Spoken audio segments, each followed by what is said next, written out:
ពាក្យចាស់បុរាណបានពោលនិទាន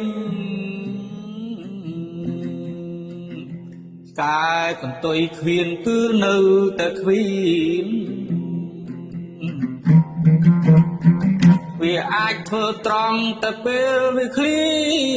នទន់ភ្លន់អឹមអៀនពេលឃើញដំបងកន្ទុយមិនត្រង់តម្រង់សំដៅចិត្តរេខោខៅសាហាវយងភ្នងមិនត្រង់មិនស្មោះឲ្យត្រូវកន្លងកិច្ចកែបែខ្នងបាក់ដៃខ្នងដៃព្រីបដូចជាសៀមមិនស្ងៀមមិនសុខនាំរឿងស្មាញស្មុកមហាចង្រៃអើយបង្ហាញកន្ទុយឃ្វីនលៀនចេញនិស័យទោះមានច្បាប់ប្តីក៏មិនគោរពតាម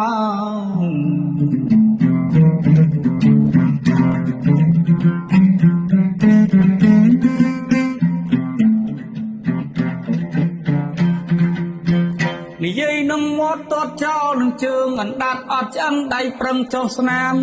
ចុះកិច្ចព្រមព្រៀងលើក្រដាសស្នាមធាតុពិតនៅតាមបំពេញកម្ពុជាសៀមប្រើល្បិចចាស់រឿងខូចលួចដាំងគ្រាប់បែកតាជន់ហើយស្រ័យស្បែកកម្មវេទនា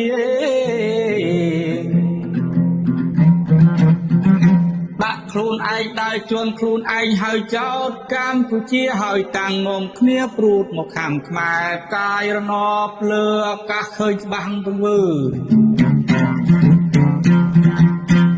តបថៃភ្លីភ្លើធ្វើតាមបញ្ជា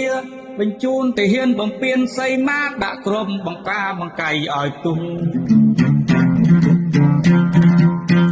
សំណាងល្អមានក្រុមសង្កេតការ AOT បច្ចេកវិទ្យាទទួលបន្ទុកនោះ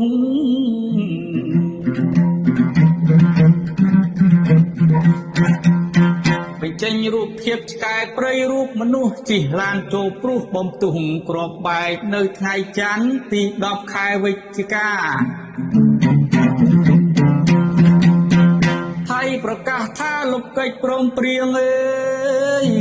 មិនទាន់អស់ចិត្តចង់ប្លន់ចង់ទៀងបើកដៃឲ្យយើងប្រយុទ្ធស្លាប់រស់ហើយកៅដែលបែកហើយតបជាប់លេខបានពាក្យចាំងបុរាណប្រៀបធៀបឥតខ្ចោះមិត្តភាពខ្មែរសៀមក៏យ៉ាងដូចឆ្នោះខ្មែរអើយចាំចោះលុះលោករលាយបើយើងមិនខ្លាំងគុំរំពឹងថាទឹកដីខេមរាបានសុខសប្បាយអើយខាងកើតខាងលិចគេចាំលេបហើយយុវជនសាក្រោយត្រូវមានស្មារតី